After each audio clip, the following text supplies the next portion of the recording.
Capacitar é transformar. É potencializar talentos e incentivar empreendedores sempre em busca de renovação. Com talks e cursos online, o Santander L Consulting é uma iniciativa inédita que une o Banco da Moda à revista mais inovadora do país. Os maiores experts do mercado nacional contam como alçaram seus voos para quem também sonha voar alto. É criatividade e é negócio.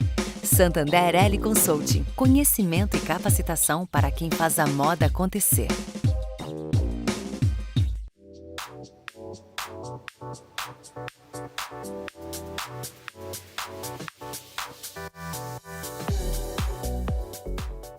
Quem é Rachel Maia? É uma executiva que tem aproximadamente 30 anos de experiência no mercado. Eu tenho aproximadamente uns 20 anos no mercado de luxo. Fui por 5 anos CFO da Tiffany, fui por 3 anos presidente da Tiffany no Brasil, fui por aproximadamente 8 anos e meio presidente da Pandora, uma joalheria dinamarquesa no Brasil. Fui por 2 anos presidente da Lacoste, também no Brasil, e tenho algumas características vindas do meu pai e da minha mãe. Meu pai ele costumava dizer que conhecimento é poder. Então, para nós, lá em casa, a gente costuma falar lá em casa, educação é muito importante. Então, eu estudei sim em escola pública, né, da primeira à 8ª série, mas meu pai e minha mãe sempre puxou as notas lá de casa. E depois eu tive a oportunidade de fazer o técnico em ciências contábeis, depois eu fiz faculdade em ciências contábeis, depois eu tive a oportunidade de fazer o meu primeiro MBA na USP.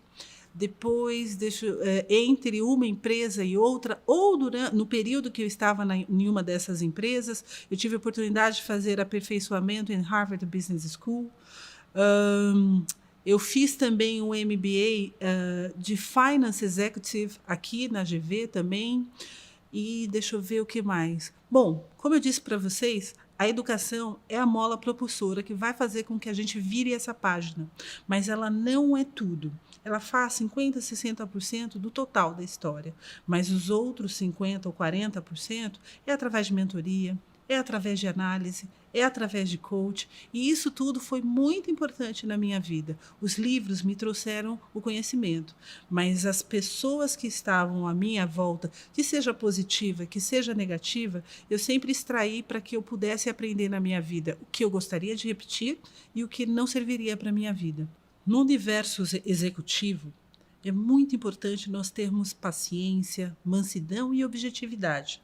Por isso que, para mim, foi muito importante ter alguns balaústres, alguns exemplos, né? Algumas pessoas que trouxessem para mim uma característica que me inspirasse.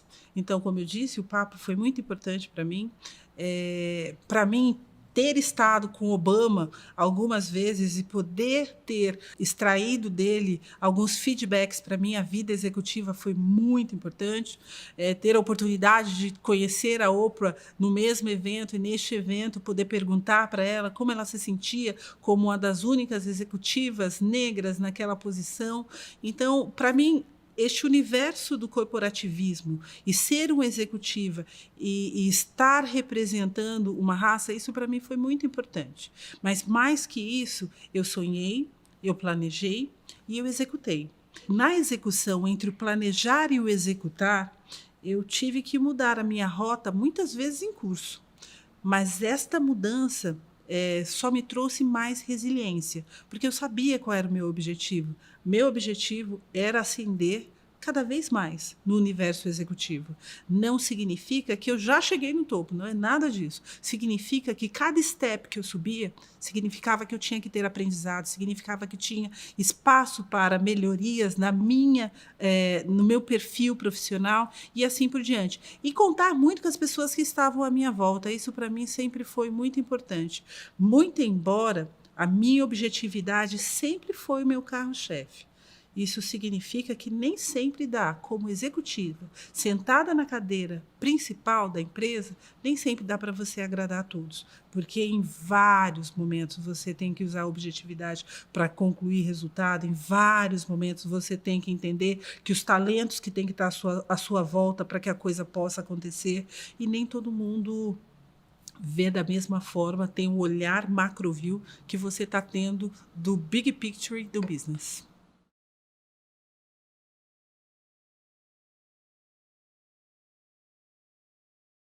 Na verdade, eu sempre gostei do luxo. Essa que é a verdade. Eu fui por 5 anos CFO e controller da Novartis, na parte de Business Unit de Contact Lens.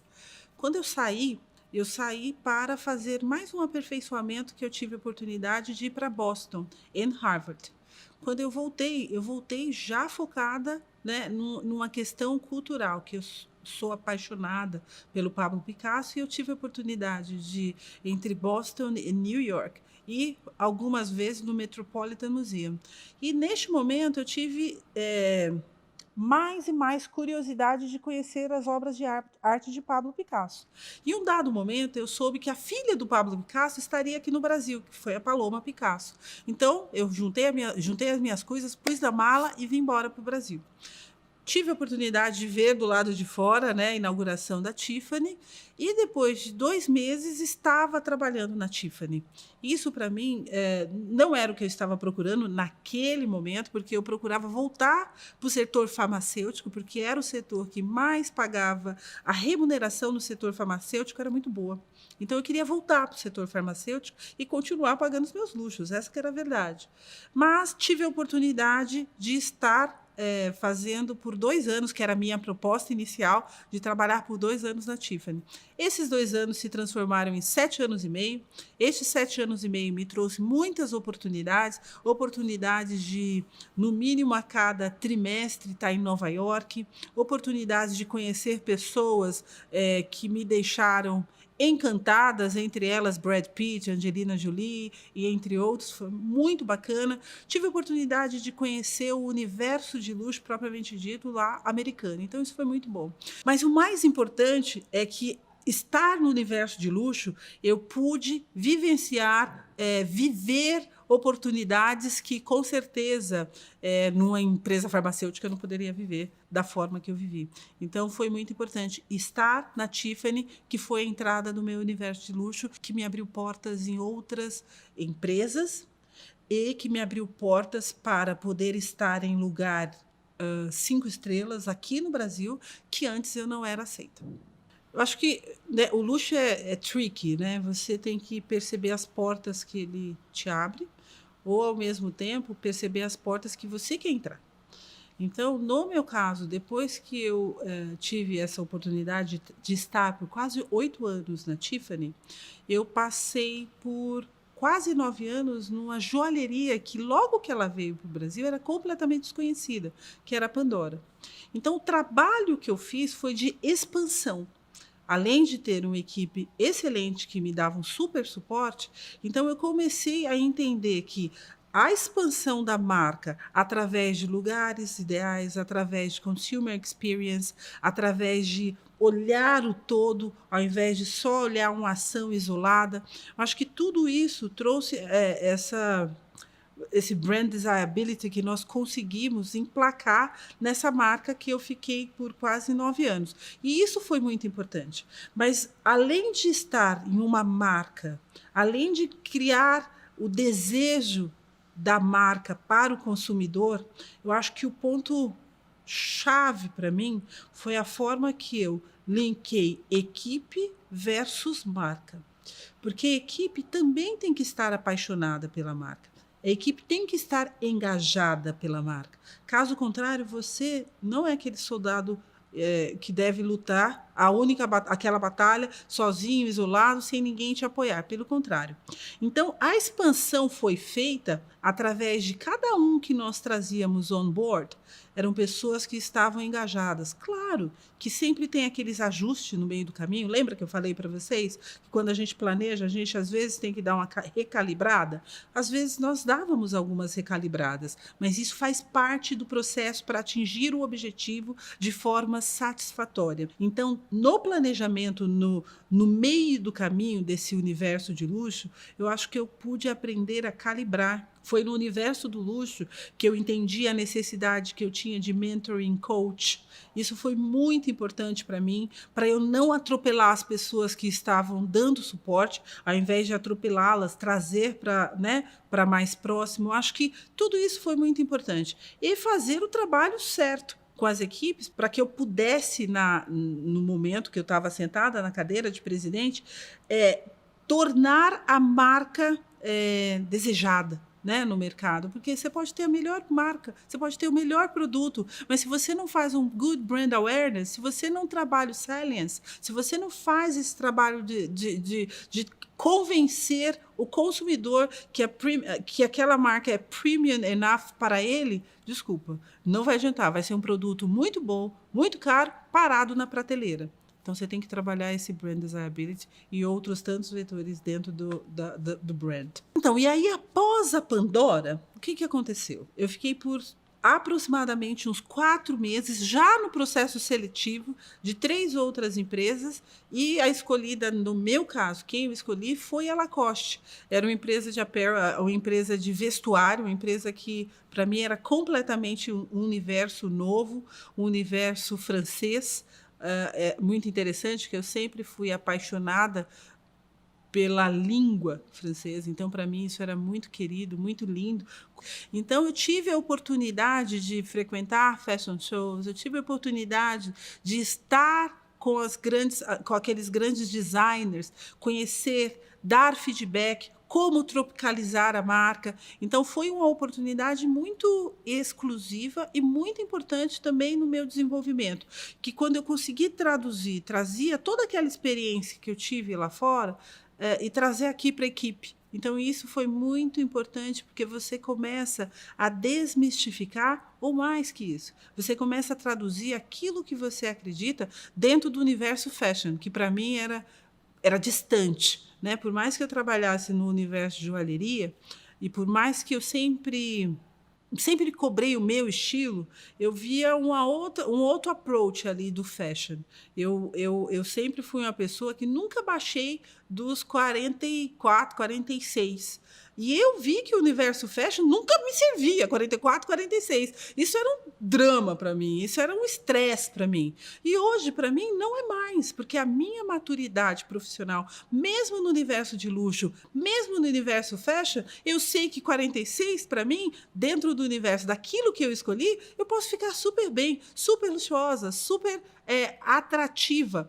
Ou seja, é muito importante também, quando nós lidarmos dentro do universo fashion, não esquecer, mas tomar cuidado com os estereótipos, porque isso é muito importante. Se você acha que o universo de luxo veste um único estereótipo, ele é fashion para um único estilo, você está completamente enganado. Como que os exemplos arrastam? Vou fazer o seguinte, olha para mim, fala comigo, vê se eu sou esse estereótipo. Então, acho que a gente pode reavaliar, né? Acho que a gente tem bastante oportunidades aí entre gênero, né, raça, size e outras tantas oportunidades que nós temos que entender que este universo cabe todos aqueles que querem essa premiumização.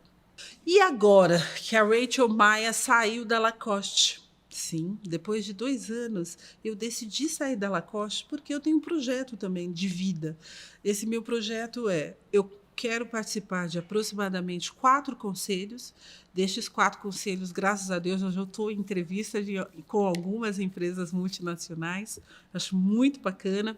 Entre outros, continuar na parte social. Hoje eu sou presidente do Conselho Consultivo da Unicef no Brasil. Eu quero continuar como presidente do conselho, quero continuar atuando junto à Unicef.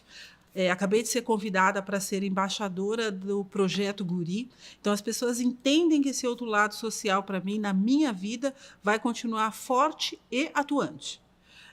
Além de conselhos, eu vou fazer consultoria no varejo.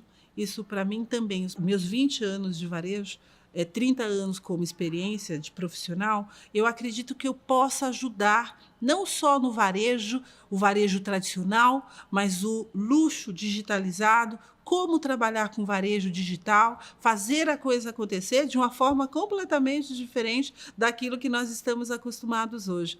Eu trouxe em 2013 o digital, o e-commerce para Pandora. Em 2018 foi a primeira ação que eu fiz. Eu trouxe também o digital para Lacoste. Então eu acredito que esse varejo digital eu possa colaborar também.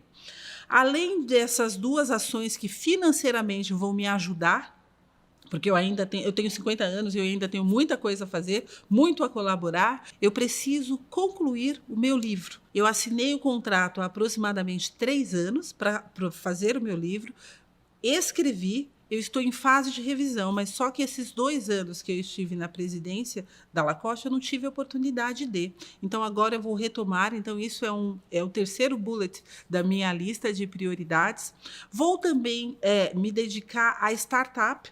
Tenho já 2 startups em processo como parceira. Eu vou investir de uma forma bem interessante para o universo negro. Em especial, uma que eu vou em breve estar falando com todos vocês sobre make-up, focado só para o público negro. Então, eu vou fazer de uma forma aí muito satisfatória intimamente. Então, eu tenho bastante aí para estar compartilhando, para mim é importante.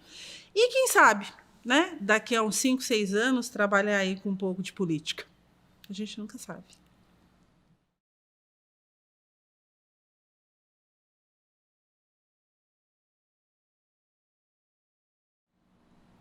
Ele intimida um pouco, às vezes, né? E se você não está seguro o suficiente, vamos supor, você está super afim de uma roupa X, de uma loja X. Aí você não tem segurança suficiente de de abrir a porta da loja, né? Porque aquela loja ela só atende de portas fechadas. Então isso é um intimidador do luxo. É, nós fomos aqui no Brasil existe uma pirâmide muito bem segmentada, né? Existe a base, onde constitui-se quase 80%, que é aquela que tem uma renda de menos de R$ 2.800, menos de o salário mínimo são quase 63%. Então, existe uma base muito grande ainda, né, aqui no Brasil de pessoas que não têm acesso a esse luxo. Aí você vai para o topo da pirâmide, né? Ou aquelas aspiracionais, que são B+, B+ e A+. Então, você tem esse aspiracional que muitas vezes não entendem muito bem como que está o movimento do luxo. E isso é muito importante, porque são consumidores potenciais. Nós não podemos esquecer desses aspiracionais, e acontece muito, e muitas vezes é necessário bom treinamento para a equipe, porque o luxo não é exclusivo, o luxo ele deve ser inclusivo para aqueles que querem também pagar parcelado. Isso é muito importante. Então, eu acho que são treinamentos que nós precisamos, adequações do mindset que nós temos que trazer a essa nova realidade. A nossa economia é gerida por pequenas e médias empresas. Elas representam 85%. Pequenas e médias empresas, representando 85%, significa que elas, sabendo ou não, elas praticam aí um bom consumer experience, porque elas captam um consumidor. Agora, no luxo, como às vezes a gente exclui, a gente acredita que aquilo não é para mim, ou aquele consumidor não seja para mim, para minha loja, para minha marca, ou para o meu perfil, ou barari, barará, tá tudo certo. Mas desde que você dê a opção do consumidor dizer sim ou não, não através do julgamento, do olhar que você fala, aquele consumidor não é para mim. Então, eu acho que nós temos esse aprendizado aí no luxo, né, de ser para todos, dar a opção do cliente, ele que escolhe sim ou não. E aqui no Brasil é característico, culturalmente, nós temos parcelamentos. Isso eu já expliquei em várias palestras fora do Brasil. O que significa 10 installment no Brasil? Isso é característico só do Brasil. Então, a gente explica isso. Então, isso também se aplica no luxo aqui no Brasil. Significa que o aspiracional também tem oportunidade de ter aquela mercadoria de luxo.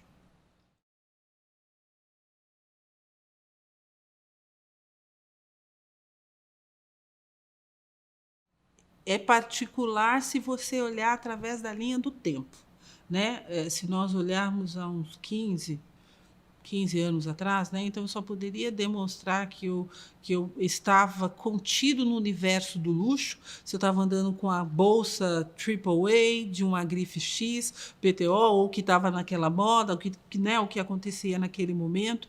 O luxo é estar bem também, é se sentir bem com aquilo que você quer e da forma que você quer. Então isso é muito importante.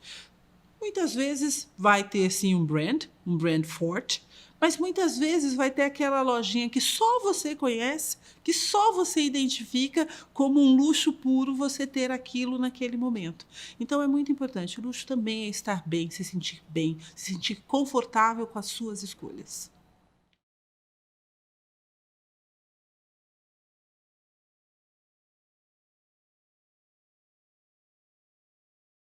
Como fidelizar o cliente de uma forma geral, que seja do luxo, né? Nós estamos aqui falando do luxo, eu entendo, mas como fidelizar o cliente? Porque o mesmo cliente que pode ter um super potencial para ter uma Riviera, ele pode simplesmente decidir ir na loja hippie e estar lá porque foi muito bem tratado ou porque aquele dia, aquele mood é aquilo que ele quer e entender que está tudo bem, né, que é aceitável, porque ele tem os seus gostos, eles têm a escolha, ele tem o poder da escolha.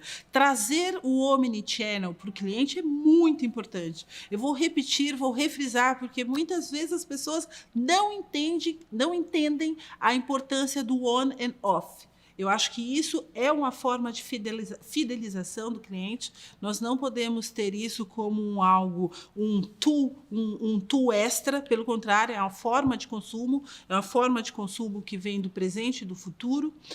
E, e é isso, eu acho que tem muita oportunidade de conquistar o consumidor, mas esta oportunidade ela tem que ser casada com o que o consumidor deseja, com a percepção daquilo que o consumidor deseja versus aquilo que você está oferecendo. É muito importante ter não só o seu gosto, né, na primeira pessoa do singular, mas entender o entorno, né, entender o todo. E aí eu acho que a gente começa a ter uma fidelização, não apenas fazendo com que a sua cadeira daquela loja de luxo se transforme num divã, né? Porque muitas vezes vai o cliente, fica lá tomando champanhe, fica por 3, 4 horas e a coisa não rola. É muito importante, mas isso não é tudo, porque existe muito potencial aí fora, muitos consumidores, e às vezes a gente fica com medo de perder aquele único, mas criar formas diferentes de captar clientes, eu acho que é algo muito importante. A captação, eu acho que tem que ter formas diversas.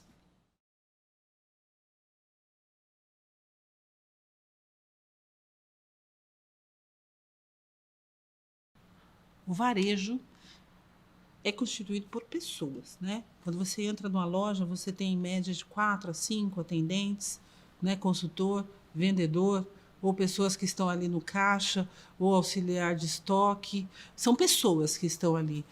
E como gestor de luxo, ou como gestor, a gente tem que tratar todo mundo com muito respeito, né? Então, você tem que aprender a entrar na sua loja, por mais que ela seja a tua loja, a cumprimentar a todas as pessoas que estão. É muito importante. Fazer perguntas aleatórias, como que está seu filho? Como é que está sua família? Né? Como que você foi tudo bem para você chegar hoje né, na loja? Eu acho que trazer essa não precisa ser uma intimidade, mas trazer essa proximidade. Isso é tão importante e funciona bem, tá? Porque eu vivi isso na prática. As pessoas do luxo, por onde eu passei, que seja na Tiffany, que seja na Pandora, as pessoas me chamavam pelo meu nome, né? Então, por mais que elas sabiam que eu era uma pessoa muito objetiva, por mais que elas sabiam que eu era uma pessoa que ia puxar resultados, mas as pessoas sabiam que podia falar comigo também, né? Podia discutir ou trazer ideias, porque às vezes a gente fica tão inserido no processo, falando de números, falando de estratégia, né, trazendo novas coleções e assim por diante, e às vezes a gente meio que perde o timing, perde o que está acontecendo à volta, né, ou não entende muito bem o circuito, ou que seja, o que está acontecendo ali no mall, né, o que está acontecendo ali naquele shopping onde a loja está, ou na rua. mas só que você entra tão focado simplesmente para dar regras e ir embora, então às vezes você perde um pouquinho, você perde um feedback de um talento ou você perde simplesmente um feedback de algo que pode te ajudar na gestão ou na melhoria financeira da sua loja.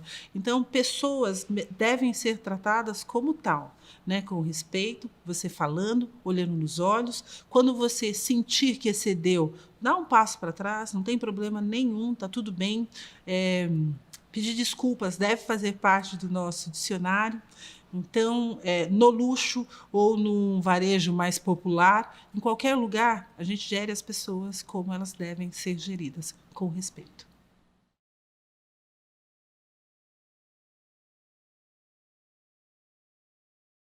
Eu tive mais erros do que acertos na minha balança. Eu poderia mencionar aqui alguns, muitas vezes tratar o cliente tão bem, tão bem, tão bem, e no final esquecer de concluir a venda, né? Então já aconteceu comigo várias vezes. Então a gente não pode perder o foco, né? Porque o foco no final do dia é conclusão de venda. Então isso já aconteceu comigo diversas vezes. Já aconteceu de eu ficar focada em livros e esquecer de ir no chão de loja, às vezes, por 2 semanas. Então, ter essa sensibilidade é muito importante, não deixar de ir no chão de loja. Eu acho que já foi um dos meus erros, mas no curso da minha história eu fui corrigindo. Até mesmo porque quando a gente trabalha em empresa multinacional, que é meu caso, que eu tive mais experiência em multinacional, a demanda de relatórios é muito alta. É muito grande. Então, você fica atrás de relatórios sobre relatórios, relatórios sobre relatórios. Então, você que gere ou que você é o responsável por aquela marca ou você foi contratado para tal, tem que deixar claro para as pessoas que estão à tua volta, o seu gestor ou seus presidentes, que além de ter que muni-los de relatórios, você precisa estar no chão de loja para entender o consumidor.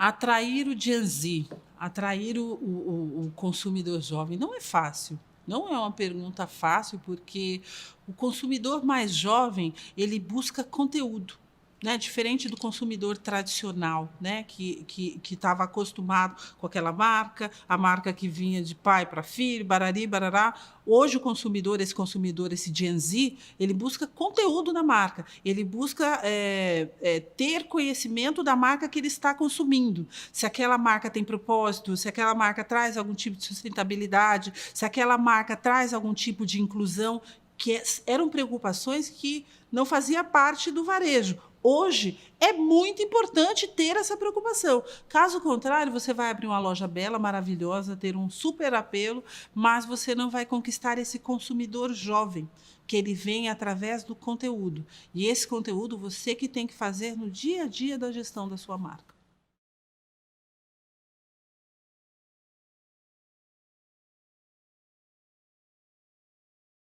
O luxo no universo digital. Não é muito opcional quem não entrar nesse universo, terá problemas. Por mais tradicional que seja a sua marca, por mais confiança na carteira de clientes que você tenha, isso não tem volta.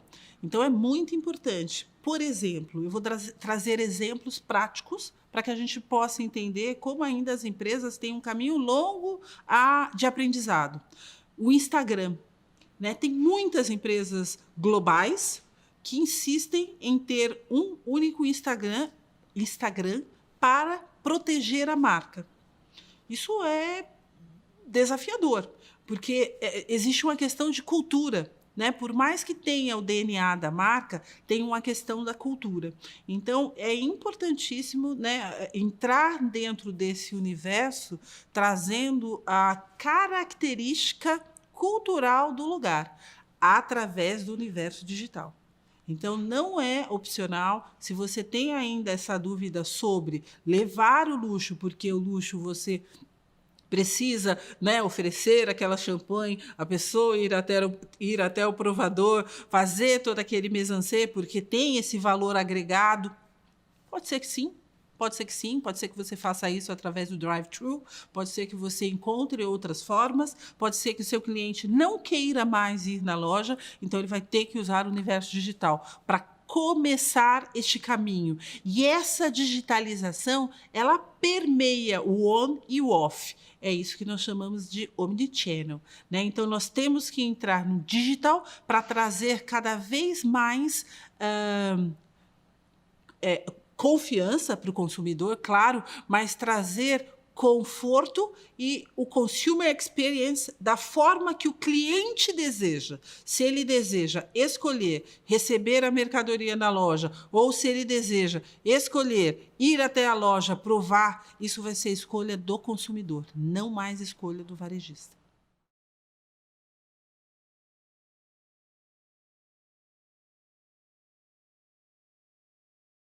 Gente, me pediram para deixar um conselho para vocês. E eu disse aqui há pouquíssimo tempo, todo mundo deu gargalhada, eu não sou boa de conselho, eu sou boa de exemplos. Eu acho que se você tiver oportunidade, dá uma olhada na minha página, se quiser ver alguns dos meus feitos, dá uma olhada na minha página, eu acho que pode te trazer inspiração. Mas o que eu sempre usei para a minha vida foi o lema: sonhar, planejar e executar. Pode parecer simples, pode parecer caseiro, mas isso me ajudou demais quando eu tive que voltar para o planejamento, redefinir a rota e continuar no curso, porque o objetivo já estava traçado. Eu não queria ser mediana. Aquilo que eu defini para a minha vida, eu queria ser boa, excelente ou a melhor.